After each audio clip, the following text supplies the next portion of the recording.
Hi crafty friends, Shana from ShanoukiArt. A great way to decorate your junk journal pages is with a color card. You can incorporate colors from other pages of your journal or from a specific element that helps create continuity. For my color card today, I'm going to be using these Paul Rubens solid watercolor pigments. This is the first time I'm using them and I haven't even opened them yet. I will put a link to their website in the description box below. They come in a really beautiful tin that is very sturdy, and it includes a color chart and then also a piece of watercolor paper with all the numbers and names so you can create your own color chart. But I won't be using this today. Each little color pot has a number and a name. I'm not going to remember all of these by heart, so I am quickly jotting down the number of each one with a permanent marker. And then I'm going to pop them into the tray. You can use any kind of paper for your color chart. I'm going to use a piece of cardstock. You could also use watercolor paper, even fabric if you like. My piece of cardstock is coming from a mixed media book. I have torn it out of the spiral book and I'm keeping the little rough edge. That will be part of my color card. Using a pencil and a ruler, I'm going to just roughly measure out my little color blocks. You can just paint them freehand. I want mine a little bit more structured, and I can fit 4 on this piece of paper. This really is just a rough guide.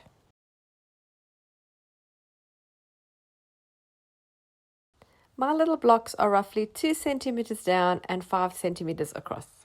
Now we need something that we're going to take the color from to create our color card. I found a beautiful floral element. This is from the Taperlogy calendar. Each day has a different picture and different colors. I like this one with the pink, which suits my overall theme of my journal. You can use a picture from a magazine, you can use a photograph, or even other elements that are in your journal already.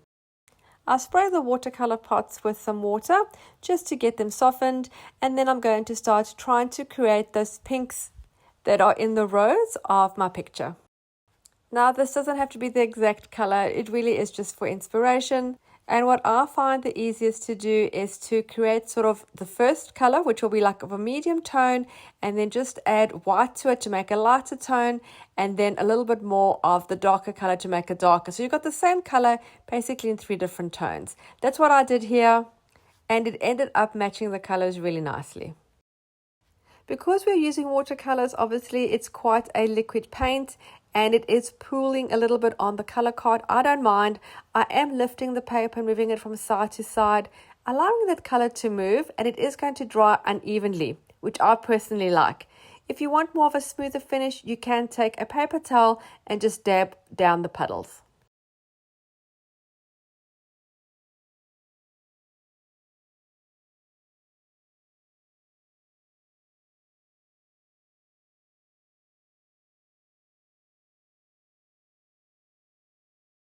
And while I was painting these, I did notice a few droplets of color that had gone onto the paint palette on the left-hand side, which I really liked, and then inspired me to do a few little droplets of splatter with those colors onto the color card.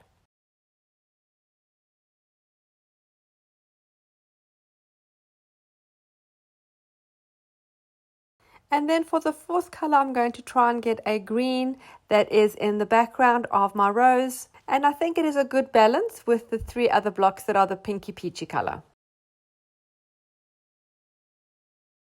Now you don't have to have watercolors to do the color card. You can use acrylic paints, you can use markers, coloring in pencils, crayons. You could even cut colors from a magazine.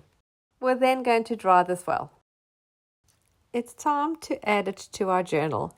I'm going to use a plainer page because I'm going to put some elements around my color card. I'm just going to page through and find the perfect spot. I'm going with a plain coffee stained background paper, otherwise it'll turn out too busy. I want the spiral torn edge to be hanging off the page. It's going to create additional texture when I close the book. And now I'm just going through my stash and finding little elements that I can layer to make this page really interesting with the color card.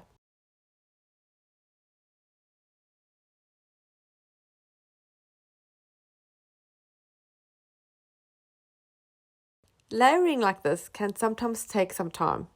A lot of times it works out really quickly. You place the elements down and it's exactly how you want it. Other times you can spend quite some time, like I do, adding elements, removing elements, changing them until you find something that's aesthetically pleasing to you. This one took me a while with a lot of changing. I'm not going to bore you with all the moving around of papers. And you'll notice a few pieces blowing over. We do have the aircon on. When I filmed this, we were having a 40-degree day, so it was rather hot. And this little packet is from Stationery Pal with some little goodies inside. I'm going to see if there's anything in here that I can add to my page.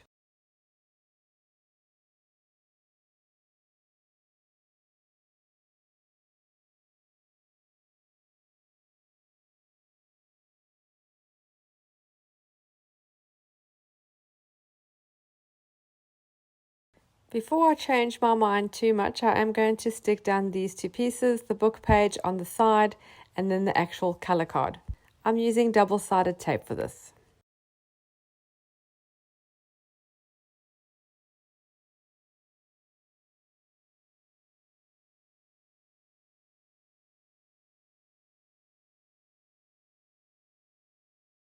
Going to rough up the edges just a little bit with an open scissors to create that worn look.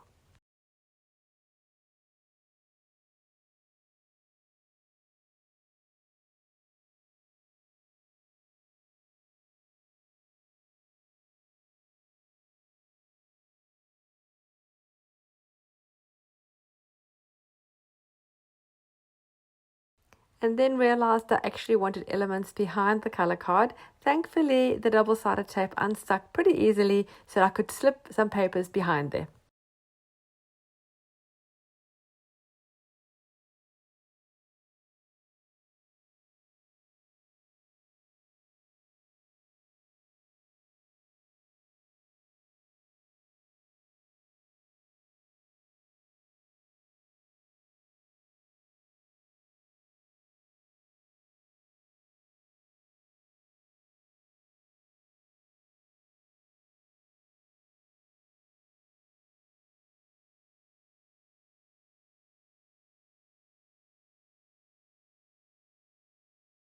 As I'm placing pieces that are working in that location, I am going to stick them down as I go.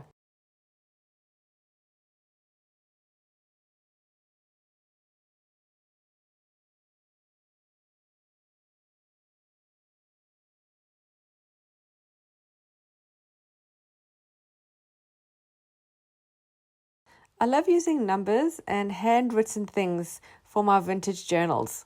I have this printout of an old invoice or a receipt. I'm just going to tear out the numbers and then the heading and then see where I'm going to put those.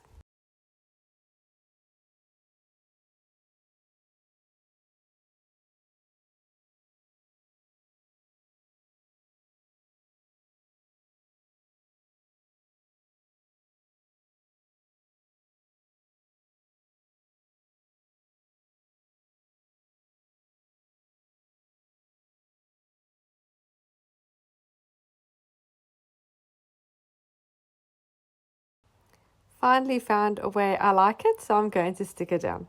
These are very light papers, so I'm just going to use a glue stick.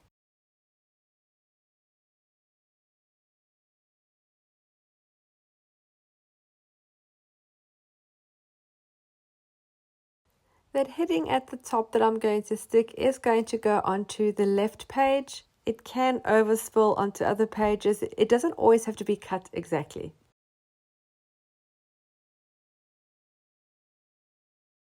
The white paper of my color card is pretty bright and stark. I need to balance that out. And how I'm going to do that is I'm going to add some white splatter on the bottom left of the page.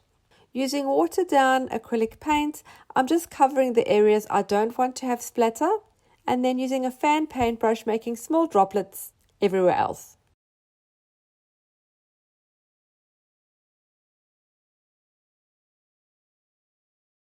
I feel the page is now balanced and there's lots of space still for journaling. As a final touch and to create connection between the same element on other pages, I'm going to add a few pieces of the vintage tape. If you'd like to know how to make this vintage tape, which is pretty easy, I will link my tutorial in the description box below. I really hope you enjoyed this video and were inspired to create your own color card. Don't miss out on the other episodes of my Big Fat Pink Journal, a series where I show you over 100 ways to decorate your junk journal pages. I'll put a link to the playlist in the description box below. Don't forget to subscribe and hit the little bell so you're notified every time I upload new content. Thanks again for watching, happy creating, and I'll see you again soon. Bye!